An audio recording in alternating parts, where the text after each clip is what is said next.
activa la campanita para no perderte las noticias más importantes de salud y adelantos médicos en el mundo entero, además de que te invitamos a que visites nuestro sitio web sisevende.com.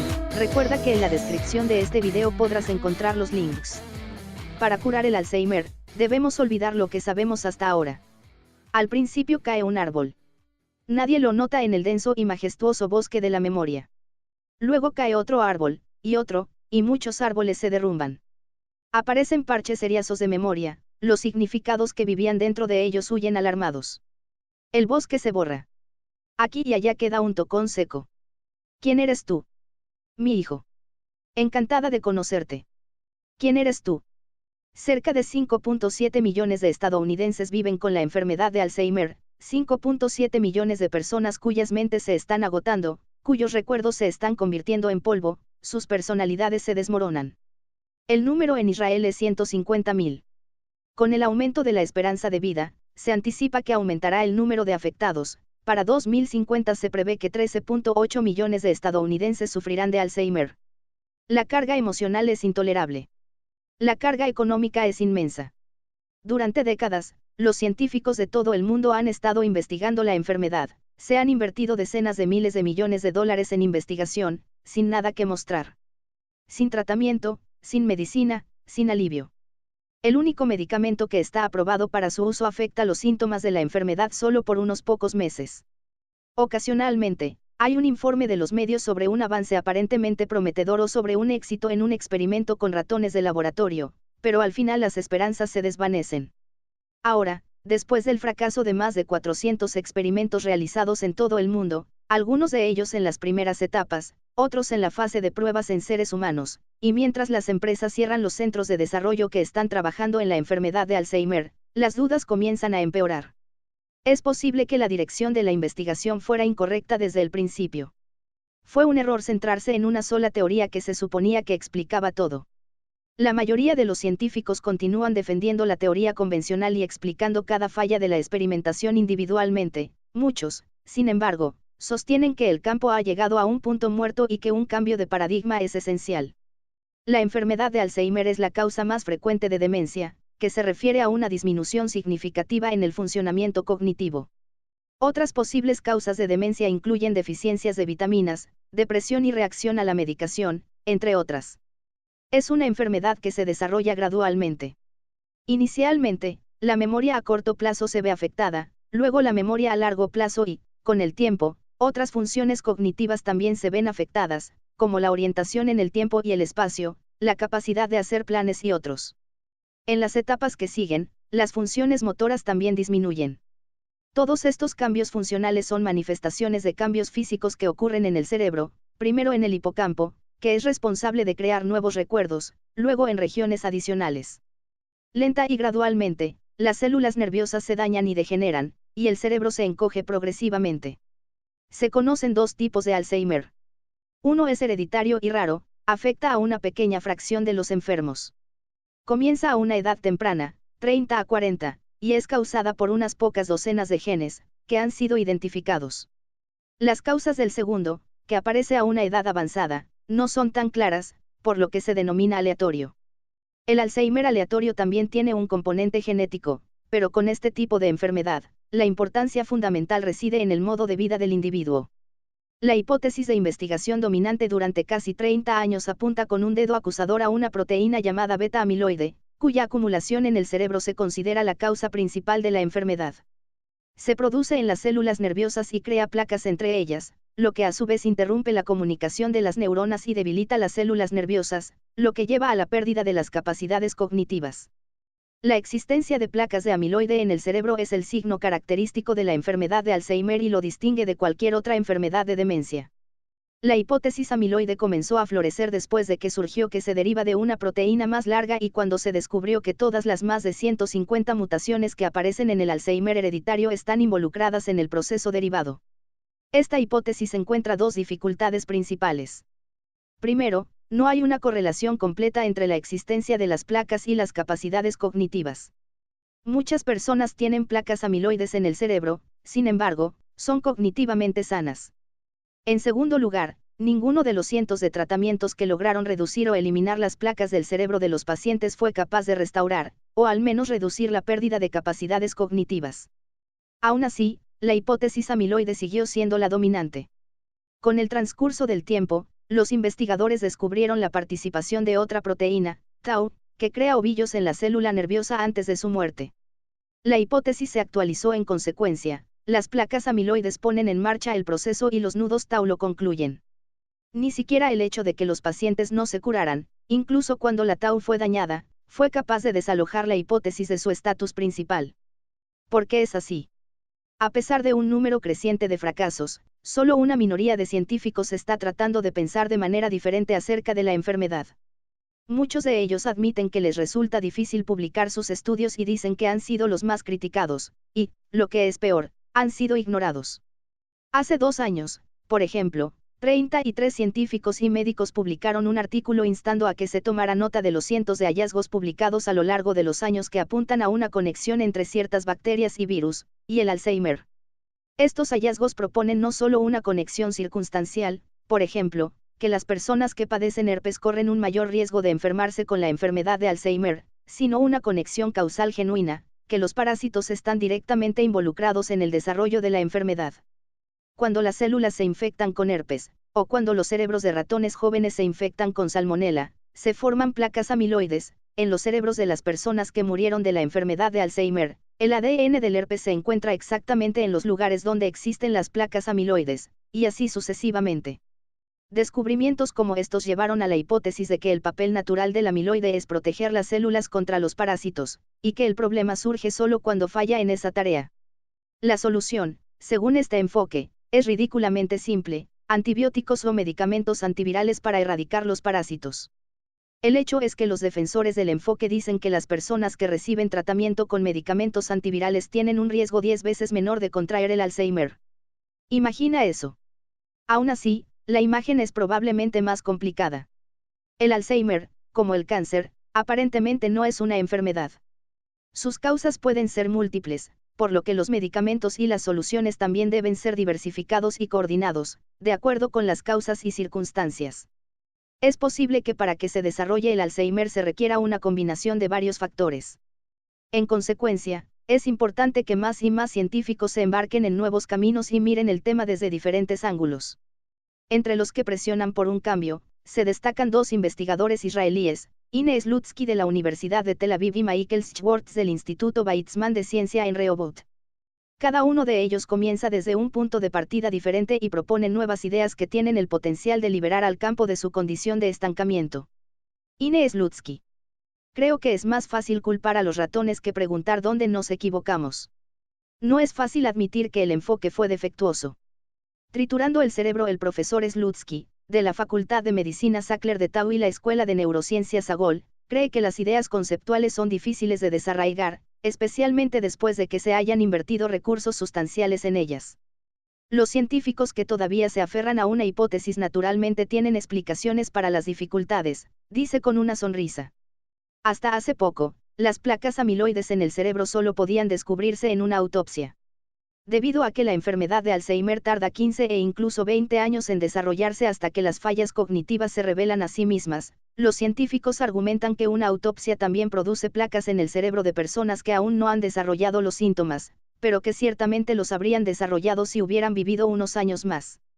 En contraste, continúa, las personas que manifiestan fallas cognitivas y, por lo tanto, son diagnosticadas con Alzheimer, ya están en medio de la enfermedad, aproximadamente 15 años después de que se formaron las placas amiloides y lo pusieron en marcha. El daño que fue causado al cerebro durante esos años ya es demasiado grande, por lo que quitar las placas no funciona. La puerta se cierra después de que el caballo ya haya salido corriendo del establo. Demasiado tarde. Slutsky, sí, ese es el argumento. Según esta explicación, el amiloide es definitivamente el objetivo correcto, y la parasitosis que se elaboró sobre sus placas tienen mérito. Pero el diagnóstico debe hacerse mucho antes, cuando el individuo tiene 50 años, por ejemplo, mucho antes de que se manifiesten los signos de la demencia de Alzheimer. El hecho de que hoy en día existen tecnologías de imágenes que pueden detectar amiloides en el cerebro de una persona viva, crea la posibilidad de que podamos comenzar a tratar a las personas en las que se descubren dichas placas mucho antes de que muestren signos de demencia y antes de que comience la destrucción en sus células nerviosas. Pero, quien aceptará ser tratado con medicamentos incluso antes de que se descubra que tiene Alzheimer. Otras personas afirman que las fallas surgen porque el modelo de los ratones no es lo suficientemente bueno. Creo que es más fácil culpar a los ratones que preguntar dónde nos equivocamos. No es fácil admitir que el enfoque fue defectuoso. No es razonable que este amiloide del que todos hablan es la única causa de la enfermedad. El hecho es que el Alzheimer hereditario, que conlleva un defecto en los genes que participan en la producción de amiloide, tarda en desarrollarse por lo menos entre 30 y 40 años. La acumulación de amiloide, entonces, es solo un producto de otra interrupción en el cerebro. Por lo tanto, no tengo ninguna duda de que el enfoque que se centra en la eliminación de las placas amiloides no traerá la solución que buscamos. Slutsky comenzó a investigar el Alzheimer después de años de estudiar cómo las células nerviosas transmiten, codifican y preservan la información. Cuando entré en el campo de la enfermedad de Alzheimer, relata, y comencé a leer artículos, me quedé atónita. Por cada artículo que presentaba un resultado particular, había otro que mostraba exactamente lo contrario. De manera inocente, pensé que si queríamos entender la enfermedad de Alzheimer, primero debíamos entender la profundidad de los mecanismos de la memoria y luego examinar cómo estaban afectados por la enfermedad. Pero descubrí que este no era el enfoque en absoluto. En ese momento, la mayoría de los investigadores provenían de bioquímica, patología y genética, e inmediatamente se centraron en la conocida patología de la enfermedad. Desde el punto de vista bioquímico, se estudiaron todos los aspectos posibles de la beta-amiloide, su estructura, las características de las placas que crea y cómo se producen. En general, se descubrieron todas las mutaciones relacionadas con la enfermedad hereditaria y también las mutaciones que aumentan el riesgo de Alzheimer aleatorio. Lo que me sorprendió es que el cerebro se estudió como si fuera un órgano como cualquier otro, como si fuera el hígado, por ejemplo. Se convierte en un puré y se examinan las proteínas en él, así como los genes responsables de ellos, para entender cómo funciona. Durante años, nadie consideró el hecho de que el cerebro tiene un papel distintivo relacionado con la transmisión de señales eléctricas. Me sorprendió descubrir que los métodos electrofisiológicos no se utilizaron en el estudio del Alzheimer, como se hace en el caso de otras enfermedades neurológicas. ¿Te imaginas a alguien investigando la epilepsia o el Parkinson sin examinar las señales eléctricas en el cerebro de los pacientes? De alguna manera, el Alzheimer eludió los enfoques de investigación estándar para redes neuronales. En los últimos 50 años, se ha logrado un tremendo progreso en el estudio de la memoria. Descubrimos cómo se crean los recuerdos a corto y largo plazo, dónde se almacenan, etc.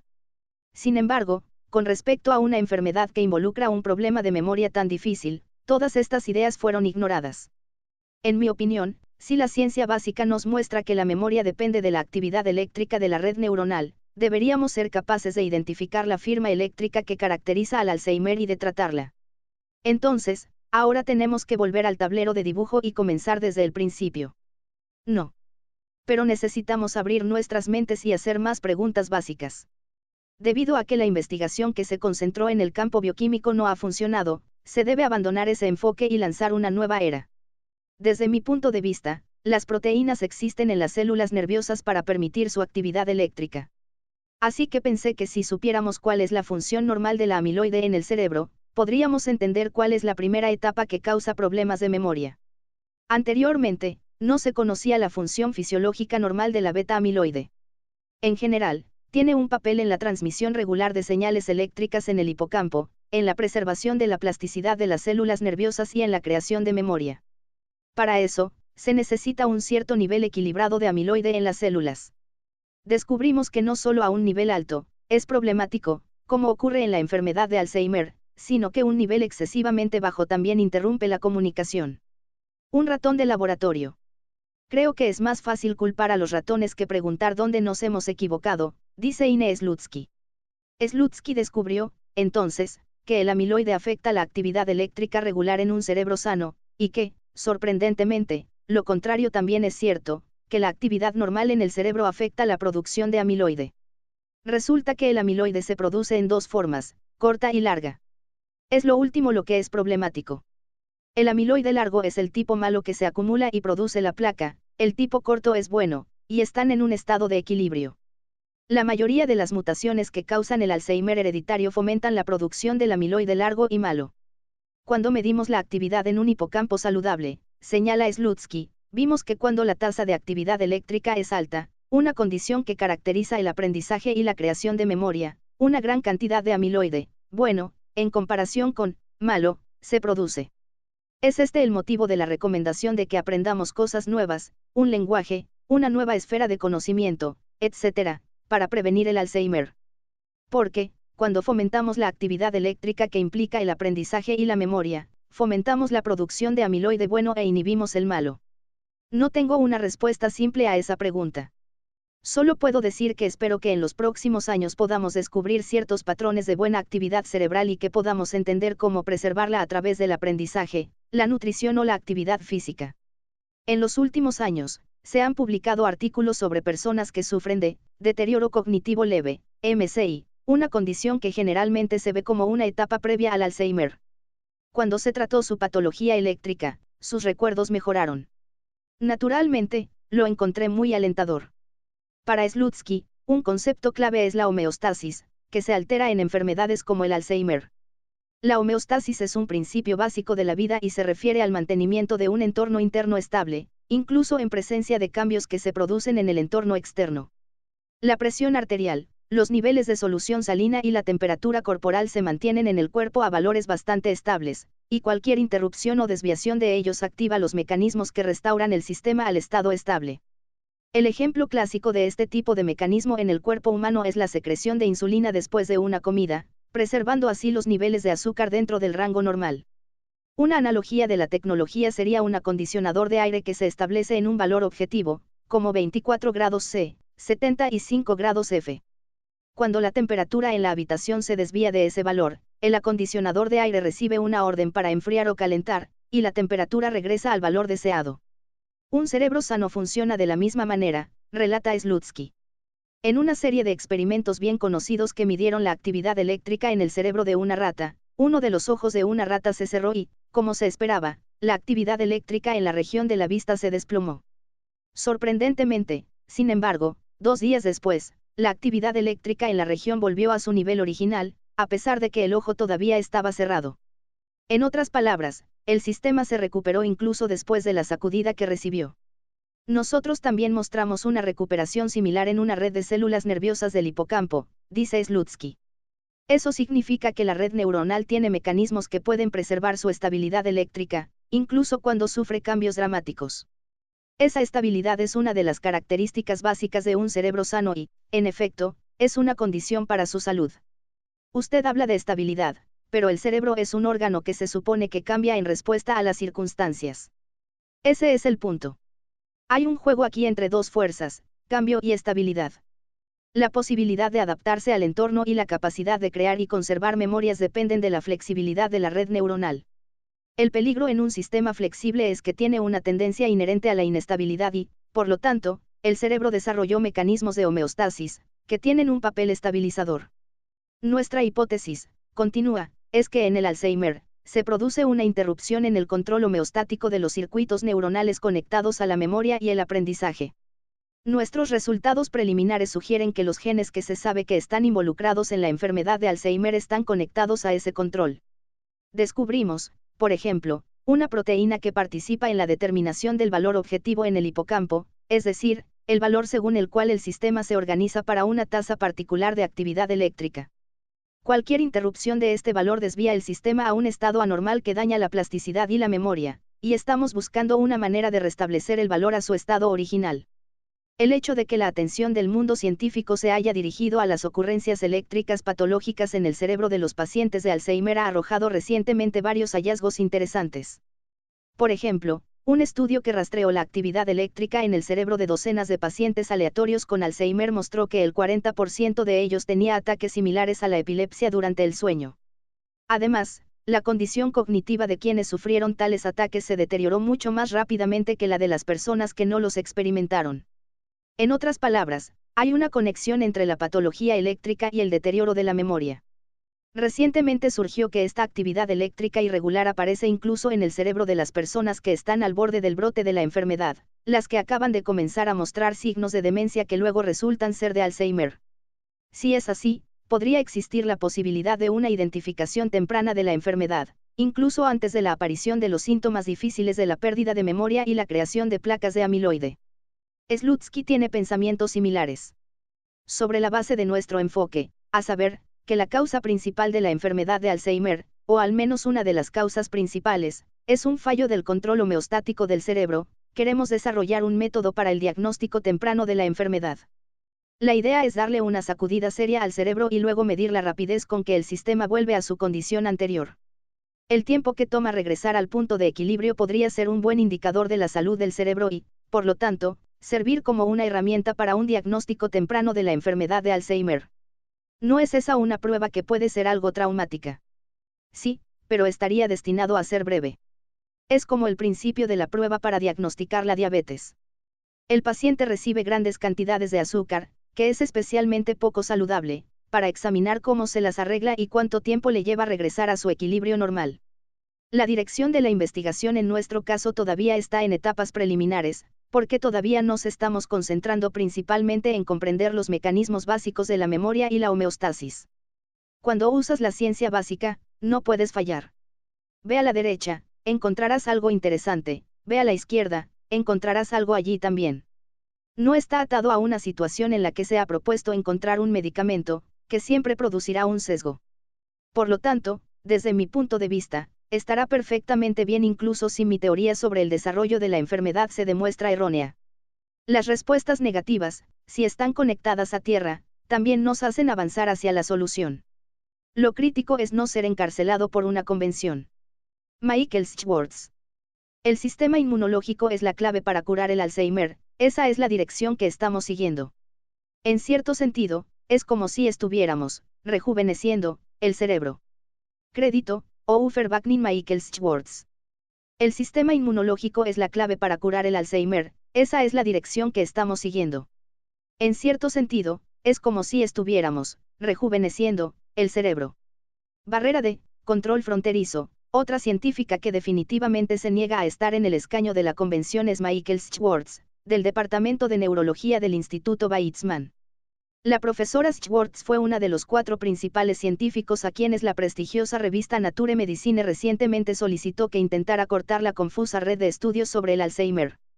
Ella también cree que el problema con la investigación realizada hasta la fecha es que se ha centrado totalmente en el tratamiento de las placas amiloides y los ovillos de Tau, que se consideran causas de la enfermedad. Schwartz gira el foco en una dirección completamente diferente, el sistema inmunológico. Este es un cambio de paradigma completo, dice ella. Según nuestro enfoque, el Alzheimer es una manifestación de una disminución en el funcionamiento general del sistema inmunológico.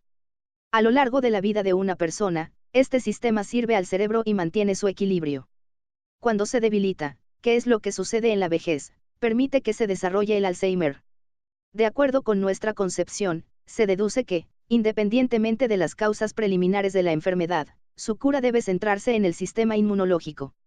El sistema inmunológico se presenta comúnmente como un ejército que lucha contra los intrusos que se han infiltrado en el cuerpo. Pero el sistema tiene roles adicionales, explica Schwartz.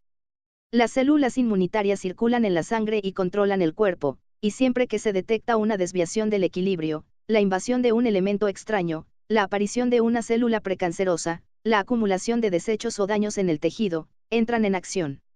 Durante años, se pensó que el cerebro no está subordinado a la supervisión del sistema inmunológico, y que constituye un territorio separado e independiente del cuerpo.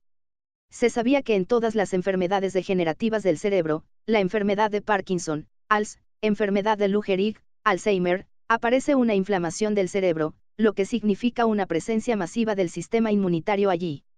La inflamación, como se puede observar, es un nombre general para una reacción vigorosa del sistema inmunitario, no solo a raíz de una invasión de bacterias sino también en casos de daño tisular. Durante años, los pacientes de Alzheimer recibieron medicamentos antiinflamatorios para erradicar las células inmunitarias que penetraron en el cerebro, pero no solo no ayudaron, sino que en muchos casos agravaron la situación. Estos hallazgos, señala Schwartz, fueron consistentes con nuestra idea de que las células inmunes en el cerebro no son necesariamente una condición patológica, y que su presencia en el cerebro de un paciente de Alzheimer no es la causa de la enfermedad sino más bien una manifestación del intento normal de curación del sistema. ¿Por qué ese intento no tiene éxito con la enfermedad de Alzheimer? Eso es lo que Schwartz decidió averiguar. La idea básica, entonces, es que lejos de existir una desconexión entre el cerebro y el sistema inmunológico, existe una conexión continua y necesaria entre ellos. Schwartz, exactamente. Aunque el cerebro tiene células especiales, microglie, que son responsables de su mantenimiento continuo, en una situación de angustia, a estos trabajadores permanentes se les unen trabajadores temporales externos, células del sistema inmunológico. Supervisan el cerebro y, cuando ocurre algo inusual, sabotaje, acumulación de desechos, etc., se concentran en el daño, reclutan células adicionales y toman medidas para rehabilitar el daño. Pero, ¿cómo entran las células inmunes en el cerebro? Después de todo, se supone que la barrera hematoencefálica evita que las células y las moléculas grandes se muevan de la sangre al cerebro. Eso es correcto, y la existencia de esa barrera es lo que hizo el enfoque convencional, que las células inmunitarias no pueden entrar en el cerebro, una propuesta tallada en piedra. Pero descubrimos una interfaz especial que les permite entrar después de todo. Está situado en el techo de las cámaras del cerebro, en el límite entre el fluido cerebral y los vasos sanguíneos, y funciona como una barrera que tiene el control de fronteras. Los porteros allí permiten o evitan el paso de células inmunitarias al cerebro, según sea necesario. Así que ahora llegamos a la enfermedad de Alzheimer. ¿Qué es lo que va mal? Según nuestro enfoque, el Alzheimer se desarrolla precisamente cuando las células inmunitarias no entran al cerebro como deberían y no cumplen su función. Normalmente, deberían eliminar los desechos, incluidas las células amiloides y las células cerebrales muertas. Cuando no lo hacen, el amiloide se acumula y comienza una cadena de eventos que causa varios tipos de daño. Así que, en realidad, no solo no es correcto deshacerse de las células inmunitarias en el cerebro, sino que todo lo contrario es cierto, es necesario movilizar más células y permitir que entren de forma controlada para que finalmente puedan eliminar los desperdicios. ¿Qué impide que las células inmunitarias entren en un cerebro con Alzheimer? El cruce de la frontera está bloqueado. Una de las razones de esto es que los guardianes, las células que se supone excretan los materiales que abren el cruce, están inhibidas. Como si hubieran sido esposadas. Esa inhibición se produce en la vejez y aún más en la enfermedad de Alzheimer. Hemos podido descubrir una de las proteínas que son responsables de la inhibición, y cuando la neutralizamos, liberamos las células y logramos hacer una reversión del Alzheimer. ¿Qué quiere decir con una reversión de la enfermedad de Alzheimer? Cuando liberamos a los guardianes, permitimos que las células inmunitarias ingresaran al cerebro de los ratones con Alzheimer, y las habilidades cognitivas de los ratones se rehabilitaron. Las dos recomendaciones principales que han demostrado ser efectivas para evitar el Alzheimer son la actividad física aeróbica y la nutrición basada en una dieta mediterránea. Y eso es a raíz de la intervención en el sistema inmunológico, no en el cerebro. Exactamente. Eso significa que el sistema inmunológico es la clave para curar el Alzheimer, y esa es la dirección que estamos siguiendo. En cierto sentido, es como si estuviéramos rejuveneciendo el cerebro. Suena algo así como la promesa del anti-envejecimiento, suavizar las arrugas, estirar el cuello y rejuvenecer el cerebro. Por supuesto, no estamos hablando de un producto anti-envejecimiento. Nuestra investigación, que ha estado en curso durante 20 años, comenzó como una ciencia totalmente básica que se dispuso a desafiar el paradigma existente. Esa ambición generó una gran oposición para nosotros, pero también nos llevó a desarrollar un enfoque que difiere en principio de todo lo que se ha hecho hasta ahora en el campo. Los resultados de laboratorio ofrecen buenas razones para el optimismo. Apenas podíamos creer los resultados preliminares. Y, por lo tanto, realmente creemos que será posible rejuvenecer el cerebro, en el sentido de tratar las enfermedades de la demencia o al menos disminuir el deterioro. Otra razón para el optimismo es que el tratamiento de Schwartz es muy similar al medicamento contra el cáncer que llevó a sus desarrolladores, James P. Allison y Tasuku Honjo, a ganar el premio Nobel de este año. Ambos tratamientos se basan en la comprensión de que el problema, al menos en parte, y la solución también, están en el funcionamiento del sistema inmunológico. Debido a la similitud entre los enfoques, dice Schwartz, esperamos que sea posible llegar a la aplicación clínica de nuestro tratamiento con relativa facilidad. Habla de un cambio de paradigma, pero también su tratamiento, que surgió del nuevo paradigma, elimina las placas amiloides, y si es así, no es diferente de todo lo que se ha intentado hasta la fecha. De hecho, es importante aclarar este punto. Nuestro tratamiento moviliza el sistema inmunológico, que no solo elimina las placas amiloides. También es responsable de eliminar las células muertas, el daño de la curación y los problemas adicionales de mantenimiento del cerebro. Estamos hablando de una variedad de celular y una variedad de materiales que se excretan, y ni siquiera es seguro que los conozcamos a todos.